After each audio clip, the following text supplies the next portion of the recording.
Le projet de loi de financement à court terme que le Congrès des États-Unis a adopté samedi et qui a été signé par le président Joe Biden permettra au gouvernement américain de continuer à opérer au moins jusqu'à la mi-novembre. Mais le locataire de la Maison-Blanche a mis en garde dimanche contre une répétition du processus chaotique qui a précédé l'adoption à la dernière minute du texte provisoire. La politique de l'accord de raid doit cesser et il ne devrait pas y avoir de nouvelles crises. Il n'y a aucune excuse pour une nouvelle crise. Par conséquent, je demande instamment à mes amis républicains du Congrès de ne pas attendre. Ne perdez pas le temps comme vous l'avez fait tout l'été. Adoptez l'accord budgétaire annuel. Honorez l'accord que nous avons conclu il y a quelques mois.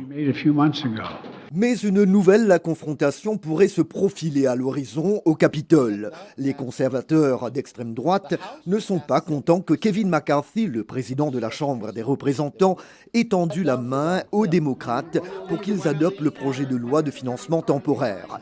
Le destituer est désormais la priorité absolue pour l'élu républicain Matt Gaetz. En janvier, pour obtenir le poste de président de la Chambre, Kevin a dû accepter certains garde-fous en matière de dépenses. Les législateurs américains votent pour ou contre le financement de l'ensemble du gouvernement. C'est fou. C'est la raison pour laquelle nous avons une dette de 33 000 milliards de dollars.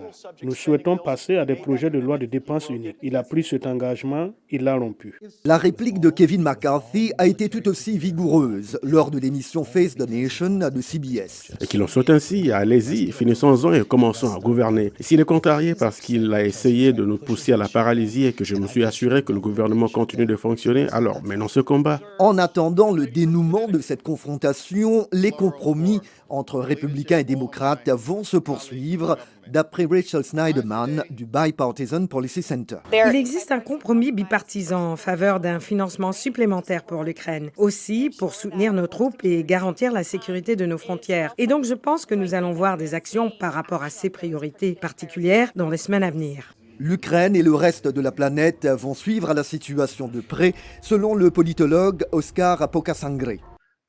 Je pense qu'à plus long terme, nous devons nous concentrer davantage sur une réforme structurelle des institutions et trouver des moyens d'avoir plus de partis politiques au Congrès, ce qui nous aidera à parvenir à davantage de consensus au sein de corps législatifs, au lieu de simplement avoir des allers-retours entre ces deux partis très divisés.